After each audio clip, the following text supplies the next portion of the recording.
Hello guys, so welcome to Cave Tutorials. So we have one tutorial which was just left out, we'll be continuing with that. So as you can see over here, we have started with the lighting part of this particular interior over here. So what I'll be doing over here is I'll be slightly switching the camera over here, and I will push the camera a bit inside over here in this way, and I'll press Ctrl C to set up a camera over here again. So we'll be adding few passes over here for this particular. So as you can see over here, we have done some render settings over here. You can set up a V-Ray camera also. So let's go into this. So as you can see, we have done few changes. Like first again, I'll add this HDRI over here. So we'll go down over here. I've taken as adaptive subdivision. Let's take this as V-Ray Lensos filter. Let's make this type as exponential, your color mapping. And what I can do over here is like I can increase the subdivision sampler over here. So I'll just increase to 2/4 over here. Let's again go into this GI irradiance map, light cache, that is perfect over here. We'll keep this as medium, 160/60 over here. Or we'll keep this as 50.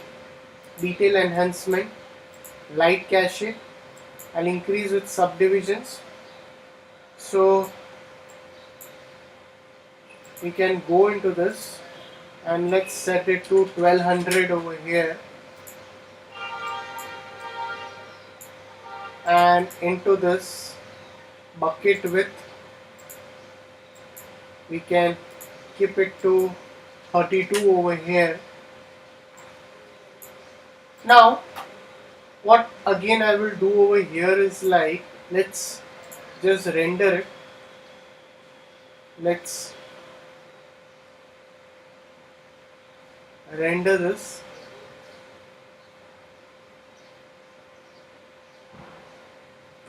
So if you can see, some noise will be working on that.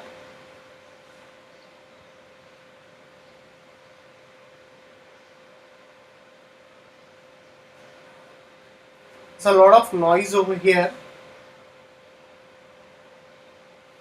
Also you can increase its subdivisions if you want. You can increase the subdivisions over here.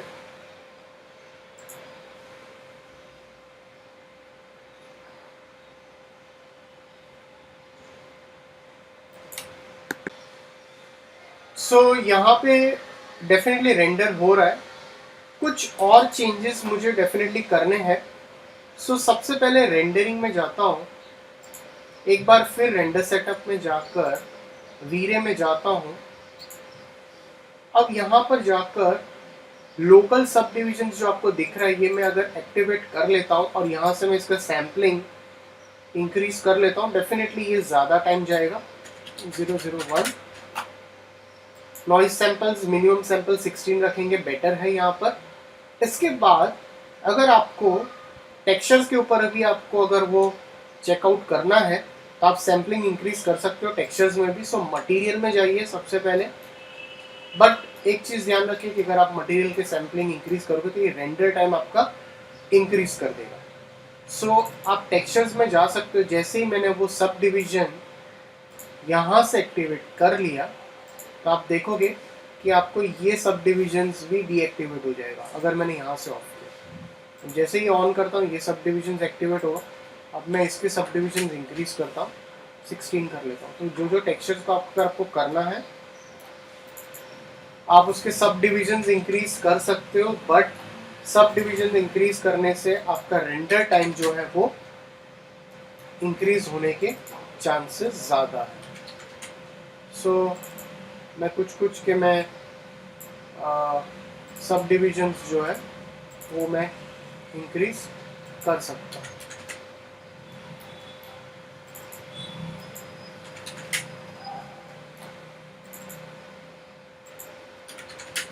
तो यहाँ से मैं ये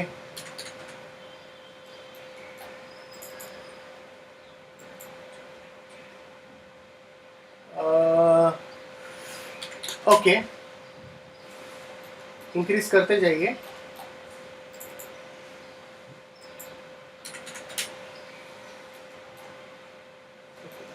तो मैं हर एक का increase नहीं कर रहा हूँ। अब एक बार फिर हम इसे रेंडर करते हैं।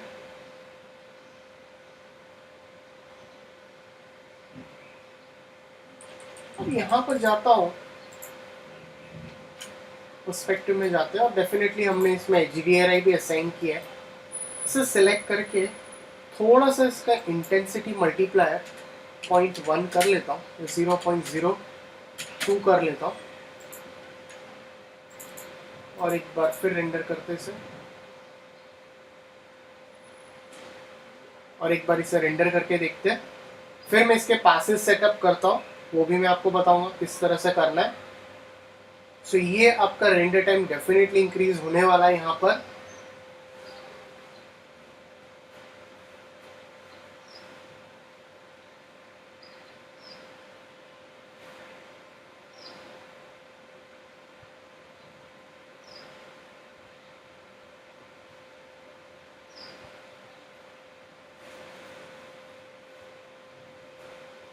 सो अगर आपको कहीं पे भी नॉर्मल मैप या आपको बम्प मैप असाइन अप करना है, आप असाइन अप कर लीजिए। किस तरह से पास सेटअप करना है वो मैं आपको अभी बताऊंगा। आपको अगर लगता है कि मुझे थोड़ा सा वॉल का कलर अगर कहीं पे थोड़ा सा डार्कन अप करना है तो आप वॉल का कलर डार्कन अप कर सकते हो। तो काफ़ी ज़्यादा मुझे वाइटिश लुक दे रहा है।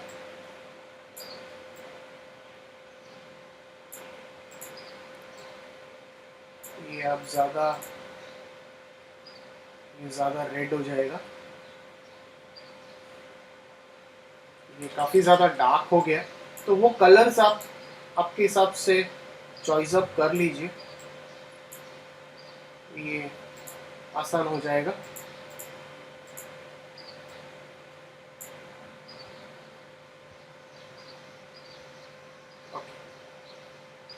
ये ठीक लग रहा है।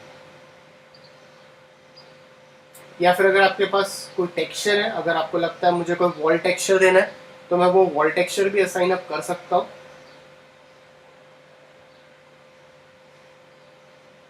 तो एक बार इसे रेंडर अप हो जाने दीजिए।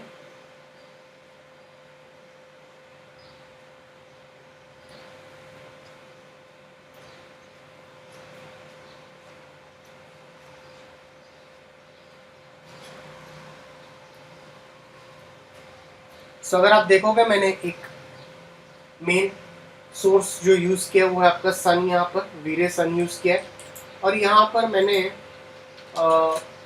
दो वीरे लाइट्स असाइन अप की है। एक आपकी वीरे लाइट यहाँ पर है जिसके ऊपर मैंने एक HDRI असाइन अप किया है और इसका अगर आपको लगता है तो मैं थोड़ा सा इंटेंसिटी इंक्रीज कर सकता हूँ यहाँ पर।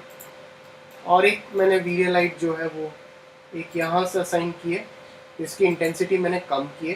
तो अगर आपको लगता है तो मैं ये वीरे लाइट को मैं स्लाइटली ये साइड पे भी शफल कर सकता हूँ कि मुझे थोड़ा सा यहाँ से शोकेस अप करना है तो वैसे भी कर सकते हैं। और उसका आपको शेडो जो है वो ऑफ करना पड़ेगा।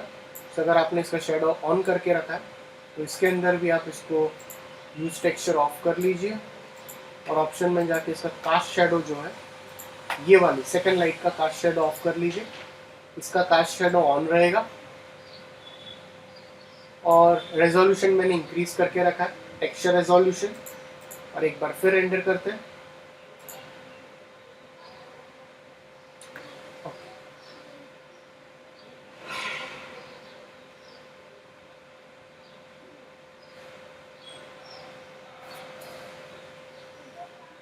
तो ये चांसेस है यहाँ पर थोड़ा सा पैची लग सकता है बिकॉज इसको ये लाइट को मैं थोड़ा सा स्केल डाउन कर लेता हूँ।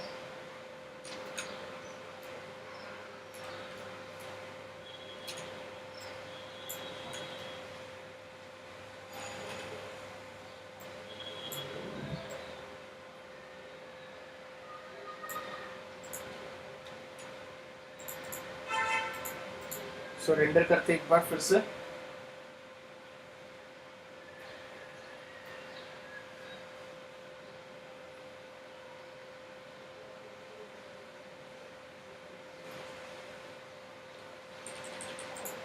इसकी इंटेंसिटी काफ़ी ज़्यादा इंक्रीज हो गई है। थोड़ी इंटेंसिटी हम कम करेंगे तो ज़्यादा बेहतर रहेगा, क्योंकि इसकी इंटेंसिटी मुझे बहुत ज़्यादा लग रही है। सो इसकी इंटेंसिटी मैं 0.4 ही रख लेता हूँ। तो एक बार एंटर करता हूँ फिर से, थोड़ा बेटर लग रहा है।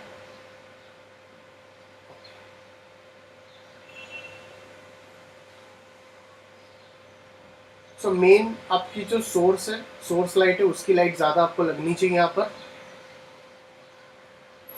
अगर आपका एक सन एक सोर्स लाइट है तो उसी को यूटिलाइज करना रहेगा।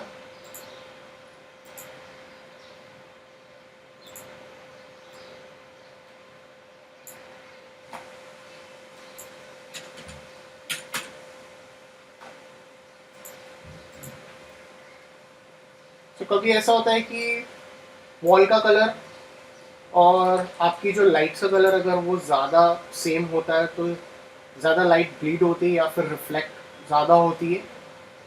सो मैं यहाँ पर वॉल जो है, मैं एक्चुअली जो कलर है तो थोड़ा और लाइट करते और हल्का सा लाइट की ओर लेके जाते हैं तो ये थोड़ा थोड़ा बेहतर लगेगा।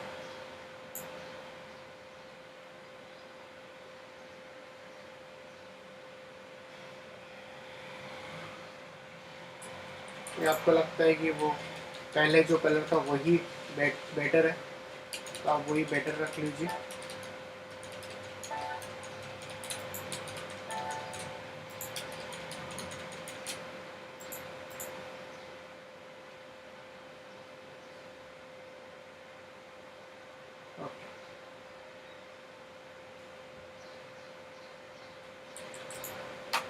अब मैं रेंडरिंग में जाता हूँ, रेंडर सेटअप में जाता हूँ और रेंडर एलिमेंट्स में जाके यहाँ पर मैं लाइट पासेस ऐड कर सकता हूँ। सो किस तरह से लाइट पासेस ऐड करेंगे, सबसे पहले ऐड में जाइए। सो आपको एक पासेस का नॉलेज होना चाहिए, जैसे कि डिफ्यूज पास किसे कहते हैं, रिफ्लेक्शन पास किसे कहते हैं, रिफ्रैक्शन पास किसे कहते हैं, एम्बिएंट ऑक्लूजन पास किसे कहते हैं, स्पेक्युलर पास किसे कहते हैं, लाइट पास किसे कैसे कहते हैं।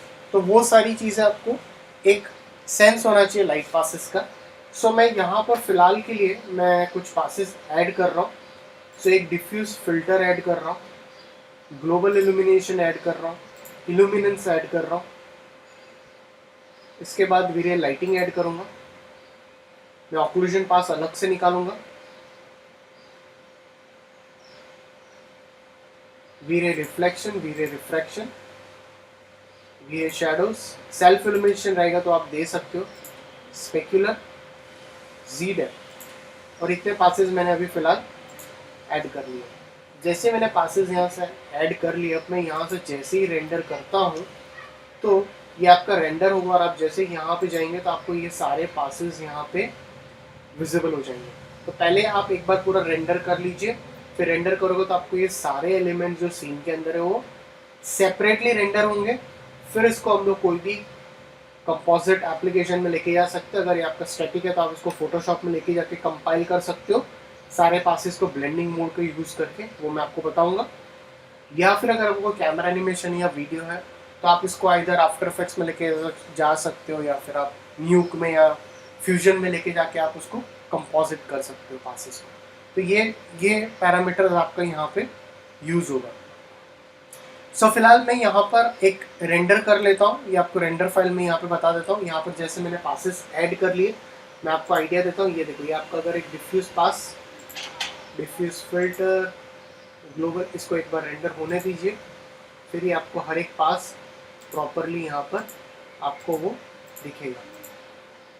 यहाँ पर मुझे फिलहाल दिख नहीं रहा है बट ये आपको हर एक पास विजिबल हो जाएगा। सो गाइज, अगर आपको कोई डाउट्स है तो प्लीज़ कमेंट सेक्शन में पुट ऑन कीजिए। सो आपका ये जो लाइट पासेस है, ये लाइट पासेस आपको कंपाइल करने में ये हेल्प करेगा।